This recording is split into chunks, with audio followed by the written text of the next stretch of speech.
Assalamualaikum warahmatullahi wabarakatuh. Apa kabar sahabat Panti Nugroho Purbalingga? Semoga selalu dalam lindungan Allah Subhanahu wa Ta'ala. Amin. Oke, sahabat Panti Nugroho, mari saling mengingatkan bahwasanya pandemi COVID-19 ini belum berakhir. Jangan lupa ya, tetap patuhi protokol kesehatan dengan cara melakukan 5M, yaitu mencuci tangan, memakai masker, menjaga jarak, menjauhi kerumunan, dan membatasi mobilisasi. Senang sekali saya Cynthia Putri Pramono akan menemani sahabat Panti Nugroho selama 30 menit ke depan dalam acara Ngobras, Ngobrol Sehat, Sehat Awake, Nambah Ilmune. Oke, terima kasih sahabat Panti Nugroho. Hari ini kita akan ngobrol sehat dengan tema hiperbilirubinemia pada neonatus atau yang sering kita sebut dengan kuning pada bayi. Hari ini kita akan kupas tuntas apa sih itu hiperbilirubinemia, kemudian tanda gejalanya seperti apa, serta untuk cara mengatasi agar bayi tidak terkena hiperbilirubinemia. Tapi sebelum kita masuk ke acara ngobrol sehat, kami akan menginformasikan bahwasanya hari ini kita akan ditemani oleh Dr. Imade Diki, spesialis anak. Beliau merupakan kepala bagian anak di Rumah Sakit Umum Daerah Panti Nugroho dan beliau juga merupakan kepala instalasi Neonatal Intensive Care Unit, di mana beliau sudah berperan dalam menangani kasus-kasus bayi baru lahir itu sudah lama ya tentunya. Dan hari ini kita juga akan membahas tentang hiperbilirubinemia. Oke, untuk sahabat Panti Nugroho yang ingin bergabung boleh silakan, dan yang mau bertanya juga boleh silakan untuk ketik di kolom komentar di masing-masing sosial media. Dan untuk sahabat Panti Nugroho Purbalingga, silakan bisa mengunjungi 4 sosial media kami, bisa via Instagram, YouTube, Facebook, maupun website RSUD Panti Nugroho Purbalingga. Untuk alamatnya bisa dilihat di bawah ini. Oke, langsung saja kita kenalan sama Dokter Diki. Dokternya super ramah, murah senyum, baik hati, dan akrab dengan anak-anak tentunya. Selamat pagi, Dokter Diki. Ya, selamat pagi, Mbak Apa Cynthia. kabar, Dr. Selamat Diki? pagi, sobat-sobat semua ya. Apa kabar, Dokter Diki? Ya, baik-baik ya. Hari yang cerah ya. Alhamdulillah. Oke, sahabat Panti Nugroho, untuk yang kepo kapan sih jadwal Dokter Diki ini praktek, bisa langsung di Instagram, Facebook, YouTube, maupun website RSUD Panti Nugroho. Dokter, senang sekali ya hari ini kita ada bersama teman-teman sahabat Panti Nugroho akan ngobrol sehat nih tentang hiperbilirubinemia. Karena memang kasus ini merupakan kasus yang resikonya besar terjadi juga ya dok pada bayi-bayi baru lahir. Ya, benar sekali Mbak Cynthia ya. Jadi untuk kasus hiperbilirubinemia atau biasanya disebut sebagai kuning ya, teman-teman, pada bayi itu memang kalau misalnya dihitung persentasenya ya, itu terjadi sekitar 60% pada bayi-bayi normal. Nah, jadi itu cukup banyak ya, setengah lebih ya, setengah lebih. ya. Jadi makanya kita sebetulnya ya tidak usah terlalu khawatir, memang banyak yang mengalami, cuma kita harus bisa membedakan. Nah, tujuannya kita kumpul ini ya, biar bisa menambah ilmu juga untuk saya dan untuk teman-teman juga ya.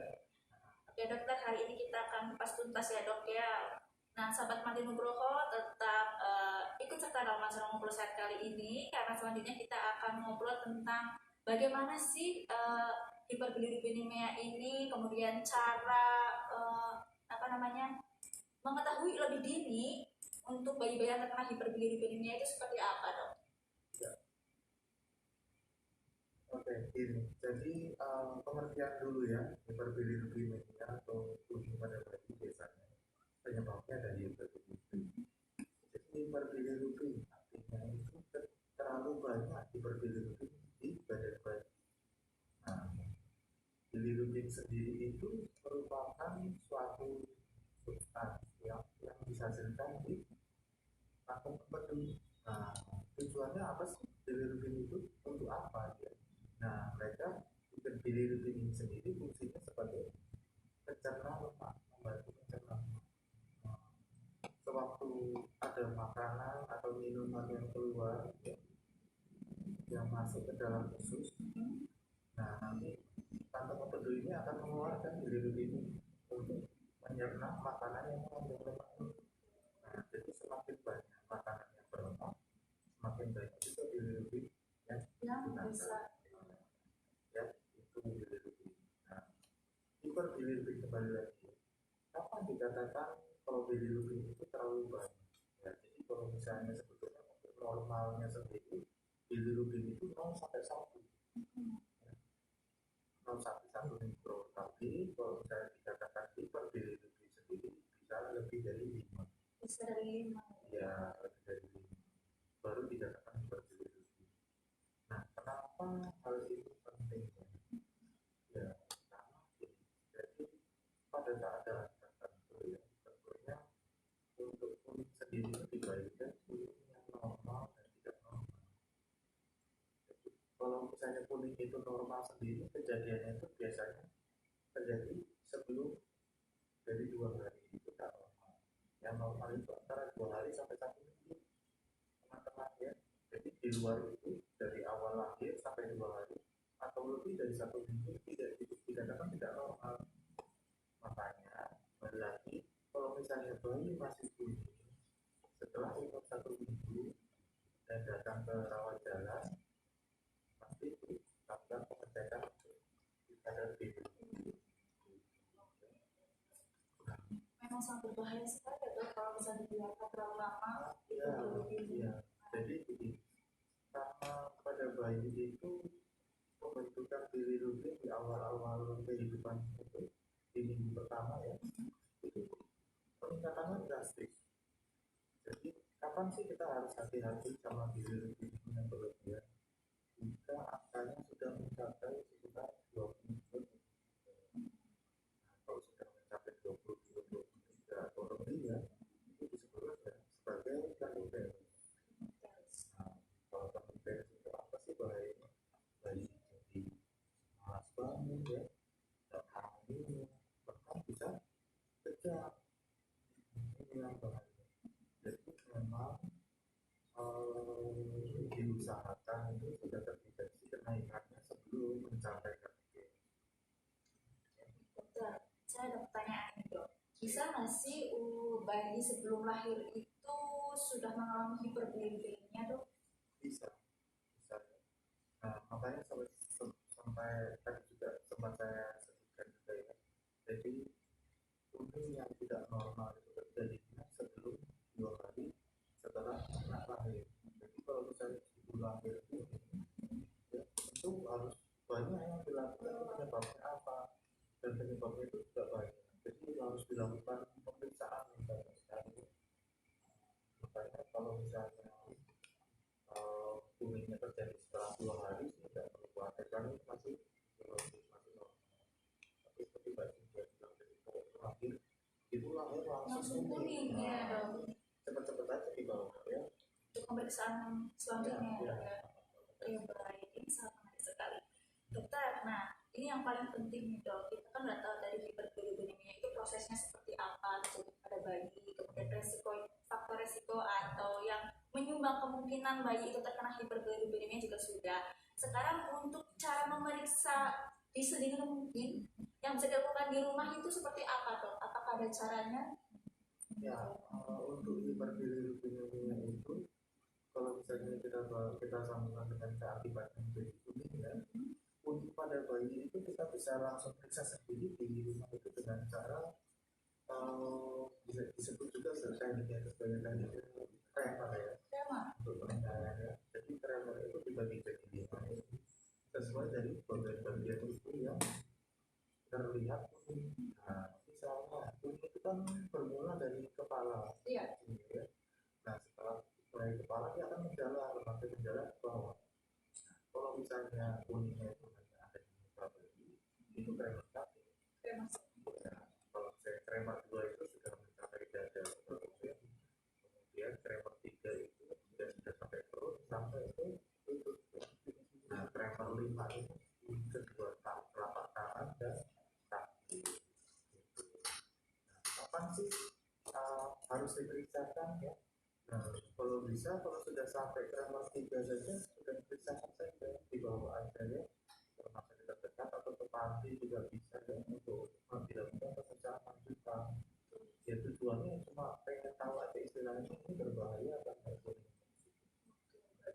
pemeriksaannya sendiri itu seperti apa dok yang biasanya dilakukan? Misal itu sudah menjadi gramatika sampai ke atas. Ya, untuk misalnya sekarang yang sudah tiga ke atas ya, dari bawah ke wajah, biasanya kita akan melakukan pemeriksaan kadar PDUB. PDUB itu ada total, kemudian kita ya. Tapi yang biasanya kita lakukan pemeriksaan itu hal-hal yang total. Dengan cara pengambilan sampel darah atau gimana dok? Ya, memang untuk mengukur kadar bilirubin yang baik itu memang dilakukan pengukuran sampel darah ya. Tapi tadi teman-teman tidak usah khawatir karena yang diambil itu hanya 1 mili dari darah bayi. Jadi kadang-kadang takut nih ya, bayi kan masih kecil tuh anak saya, nanti diambil darah nanti darahnya kurang gitu ya. Jadi bayi itu banyak sekali berliter-liter darah itu sampai 1 mili, jadi nggak usah khawatir ya. Dan juga yang jelas manfaat yang diberikan setelah pengambilan darah itu lebih besar.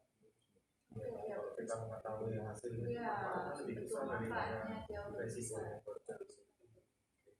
Oke, nah apabila tadi darahnya sudah diambil dan ditemukan bahwa nilai bilirubinnya tinggi, biasanya akan dilakukan apa dokter? Ada tata laksananya sendiri? Ya, setelah dilakukan pengambilan darah dan hasilnya sudah keluar, tentu kita akan cocokkan dulu dengan grafiknya. Grafiknya itu kan nanti kalau misalnya kadar bilirubin pada minggu pertama itu melebihi dari grafik yang ada di sini, ya, itu nanti kita akan melakukan fototerapi. Tapi kalau misalnya masih di bawah itu gimana?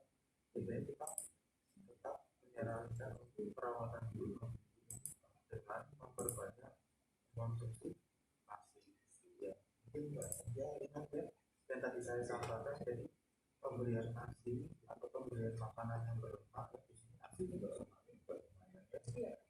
Jadi dengan penggunaan atau pemberian lemak yang banyak, jadi yang ada di dalam begitu itu akan lebih banyak digunakan, tapi kadarnya akan menurun. Pemberian ASI itu malah menurut saya nomor satu itu penanganan kuning. Bisa dibantu dengan menjemur juga. Nah sahabat Panti Nugroho sekarang udah tahu betapa bermanfaatnya ASI ya.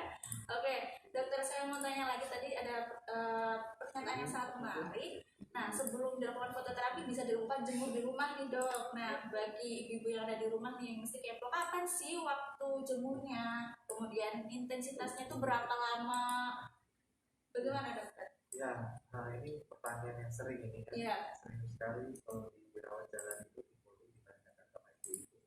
Ya, untuk lamanya sendiri masih diperdebatkan ya. Cuma ada beberapa literatur yang bilang kalau misalnya memang lamanya sendiri itu yang disarankan sekitar 15 menit. 15 menit saja ya dokter. 15 menit saja. Dan waktu yang paling baik itu adalah antara jam 8 sampai jam 10 pagi ya. Ya tentunya. Nanti adanya juga dibuka ya bajunya ya. Ada beberapa yang mungkin belum pernah ya, pasangan baru punya anak dijemur masih pakai baju, jadi salah ya. Berarti harus dibuka dan bayi juga di ditelentangkan, ditempurkan gitu ya.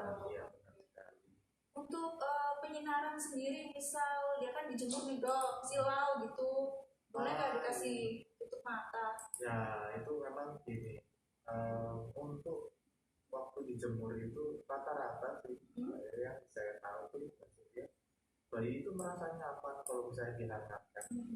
Jadi otomatis memang dia biasanya kan tertidur dan untuk mata itu untuk dijemur ya. Tapi kalau misalnya untuk fototerapi nanti mungkin berbeda lagi gitu ya. Mungkin nanti saya jelaskan lagi dari fototerapi.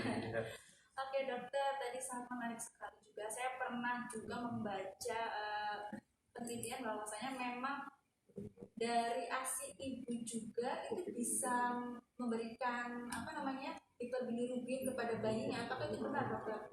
Ya, jadi ya memang salah satu penyebab kuning pada bayi yang bisa disebabkan karena kurang ASI dan dari ASI sendiri. Kalau misalnya kurang ASI kita sebut sebagai breastfeeding jaundice. Kalau misalnya dari ASI yang menyebabkan itu adalah breastfeed jaundice. Jadi ASI yang menyebabkan ini dikarenakan ada beberapa ingredient yang di dalam ASI-nya ini, bahan-bahan yang diperlukan untuk transportasi kuning jadi terkonjugasi itu tidak ada di ASI. Jadi ini tidak semua ya, hanya beberapa ibu-ibu aja. Nah, karena ada kekurangan bahan di dalam ASI itu menyebabkan semakin diberikan ASI kepada anak ini akan semakin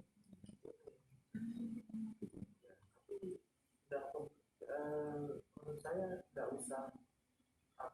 usah panik dulu ya, karena walaupun ASI itu bisa menyebabkan mungkin 10 atau 20 tahun yang lalu pemberian breastfeed jaundice ini dikuasakan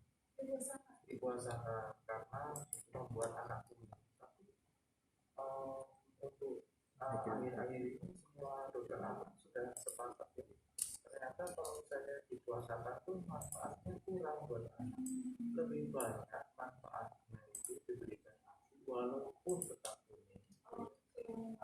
Jadi tetap diberikan ASI tidak di-stop ya, tetap diberikan ASI, manfaat yang didapat malah lebih banyak walaupun kuning ya. Tapi secara berkala memang harus kita cek untuk kadar bilirubinnya, jangan sampai terus juga ya, yang seperti tadi sebelum saya tentang bilirubinnya terlalu tinggi. Oke, nah sahabat Panti Nugroho, memang ada beberapa faktor penyebab dari hiperbilirubinemia. Salah satunya adalah dari ASI ibu. Tapi untuk manfaatnya itu jauh lebih banyak dibandingkan kekurangannya seperti itu. Jadi tetap saja berikan ASI kepada bayi Anda. Dok, tadi dokter sempat membahas sedikit tentang fototerapi ya dok ya. Jadi misal untuk bayi-bayi yang hiperbilirubinemia tinggi, yaitu di gram 3 ke atas, itu kan perlu dilakukan pemeriksaan dan pengobatan ya dok ya. Itu biasanya proses fototerapinya itu seperti apa dokter? Ya, jika sedang lebih dari gram, kita lakukan fototerapi. Nah, fototerapi sendiri kita lakukan itu ya, kita berikan bayi, kita tidurkan bayi, dan kita lakukan penyinaran dengan sinar UV ya. Terus kita panjang gelombangnya sudah 460-an itu. Nah, itu kita lakukan selama 12 sampai 24 jam total penyinaran ya. Jadi itu dipotong oleh sewaktu, hanya dipotong sewaktu bayi itu disusui oleh ibunya sewaktu lapar ya. Jadi setelah disinar berhenti sewaktu menyusui, kemudian lanjut lagi itu sampai 12 sampai 24 jam total penyinaran. Nah setelah total penyinaran sudah dicapai, kita cek kadar bilirubinnya sudah di bawah grafik atau belum. Kalau sudah di bawah grafik ya kita pulangkan. Oke, baik seperti itu. Tadi sekilas dari proses fototerapi. Dokter sepertinya udah banyak nih sahabat Panti Nugroho yang ingin bertanya sama dokter Diki. Kita mulai saja bacakan dari Instagram dari Satyani_Irma. Apakah hiperbilirubinemia bisa dicegah dokter? Ya, oke, terima kasih ya pertanyaannya Mbak Setia. Mbak Setia ya. Jadi apakah hiperbilirubinemia bisa dicegah? Ya, sebetulnya bisa, cuma tergantung dari penyebab hiperbilirubinemia sendiri. Ya, ada beberapa hiperbilirubinemia yang tidak bisa dicegah ya. Itu contohnya adalah ya. Jadi karena ibunya bergolongan darah O dan anaknya itu bergolongan darah A atau AB, itu bisa terjadi kuning. Itu biasanya pun ya, kalau misalnya sudah memberikan ASI yang banyak itu terkadang tetap terlihat kuning. Tapi ya balik lagi sama seperti tadi penanganan untuk ya breastfeed jaundice, sekali itu walaupun membuat ini tetap diberikan ya. Jadi ibu nggak usah khawatir dulu, yang penting kadar bilirubinnya terjaga, kontrol yang rutin untuk melihat hasil bilirubinnya. Selama itu masih di kadar yang aman, nggak usah khawatir. Itu lambat tahun masih Iya. Oke, dokter. Nah, kalau misalnya kadar bilirubinnya memang disebabkan bukan karena obesitas, bukan dari ginjal, tidak yang ada aneh-aneh ya, yang mencegahnya tentu dengan pemberian nasi yang cukup ya. Jadi 2 jam sekali itu harus diberikan nasi bagi yang terkonsumsi. Dan kadang harus dibangunkan Ya, betul. teman-teman. Seringkali tidur ya dok, banyak tidurnya kalau untuk bayi-bayi baru lahir.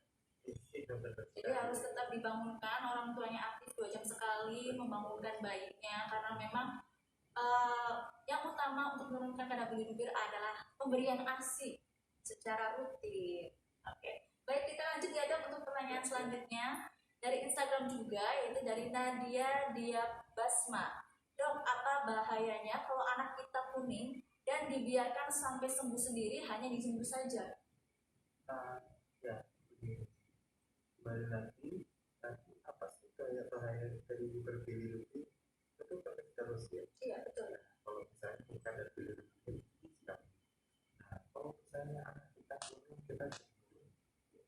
Kalau misalnya sudah kita jemur, kita lihat normalnya kuning itu kembali lagi adalah umur 2 hari sampai 1 minggu. Jadi setelah 2 hari dan 1 minggu, bapaknya melihat anaknya itu masih kuning, ada baiknya itu memeriksakan anak ke dokter, ya ke dokter anak kalau bisa ya. Jadi untuk mengecek kadar bilirubin itu jaga-jaga saja, jangan sampai dia di atas berarti ya. Kalau misalnya tadi misalnya dijemur aja terus turun sendiri, nah penilaian turun sendiri ini yang kadang-kadang salah. Memang harus ada pemeriksaan juga ya dok ya. Jadi masih kuning atau tidak kadang-kadang orang tua juga masih sulit membedakan. Jadi memang makanya saya sarankan untuk setelah lahir 1 minggu kemudian anak tetap dikontrolkan ke dokter anak untuk melihat apakah anak ini atau tidak. Kalau dari dokter anaknya bilang oh kuningnya cuma sedikit, ya saya rasa pemberian ASI dan dijemur saja sudah cukup ya. Kalau misalnya dokter tidak lebih banyak, ya pasti akan dilakukan pemeriksaan. Oke, baik dokter, lanjut lagi. Ini ada pertanyaan dari sahabat Mati Nugroho dari Instagram, yaitu dari Destiana FR. Dok, ponakan saya usianya 1 bulan. Dia tampak kuning dan sudah dicek ke dokter, bilirubinnya ternyata 12 dok. Apakah perlu dirawat di rumah sakit? Ya, ini bagus sekali nih. Jadi ya terima kasih Mbak Desti ya. Ya untuk pertanyaan. Jadi kelihatan sekali Mbak Desti sudah memeriksa dan sudah kontrol juga. Pertanyaan 3 sampai 1 bulan masih tampak kuning dan sudah dicek ke dokter. Saya yakin sih mungkin ini sudah dilakukan pemeriksaan apa sudah dilakukan fototerapi juga sebelumnya ya. Itu ada istilah untuk setelah di fototerapi ada rebound. Jadi kuning itu kembali meningkat. Itu memang bisa terjadi, tapi jangan lupa ya kita tetap mengambil grafiknya. Kalau misalnya grafiknya dalam 1 bulan itu akan 12 itu masih aman. Iya, masih aman. Jadi yang kita perlu lakukan itu pastinya kalau saya sudah ke dokter pasti sudah disarankan untuk pemeriksaan tes ya, pemeriksaan buah air besarnya bagaimana, anak pola pikirnya apa tidak, karena infeksi saluran kemih bisa menyebabkan kuningnya atau juga anak saudaranya mungkin ABO kompatibilitas bisa ya, dan juga itu memang selama bilirubinnya masih di bawah 12 itu masih di bawah gratis. Jadi saya rasa selama diperiksakan rutin 12 itu aman. Tapi untuk 12-nya ini jangan dibiarkan terlalu lama ya dok ya, tetap harus ada pemeriksaan. Nah, oke, kita lanjut lagi. pertanyaan dari YouTube dok. Dari Desi Rohjanti, apakah bahayanya jika bilirubin tidak segera diatasi?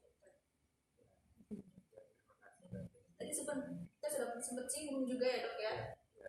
Jadi bilirubinnya di atasnya adalah yang terlalu berlebihan ya, hiperbilirubin. Nah, gimana kalau misalnya tidak diatasi hiperbilirubin yang kita didapatkan itu ada namanya kaniferus. Kaniferus itu kalau misalnya bilirubin itu sudah mencapai 22 lebih, atau mungkin yang awal-awal itu sudah lebih dari 15 awalnya itu. Kalau misalnya sudah kaniferus apa yang bahayanya? Jadi bilirubin yang berlebihan ini nanti juga akan terbawa ke dalam otak. Dan nanti terserap juga di otak. Dan bilirubin ini sifatnya apa? Dia merusak otak. Jadi makanya biasanya kalau misalnya sudah kaniferus itu bayi itu akan lemas, malas, masih bahkan bisa bekerja. Kalau dikatakan bahaya atau tidak, itu berbahaya ya. Karena yang saya sebutkan tadi itu akan berpengaruh untuk nanti perkembangan adik ke depannya. Gitu. Jadi kalau bisa sih ini langsung cek saja ya. Iya betul ya. Untuk mencegah bilirubinnya naik gitu ya dok ya. Istilahnya lebih awal tahun itu lebih baik. Oke betul sekali, saya setuju dokter. Oke dokter, ini kita ada pertanyaan terakhir dari Eka Linati 80. Bagaimana untuk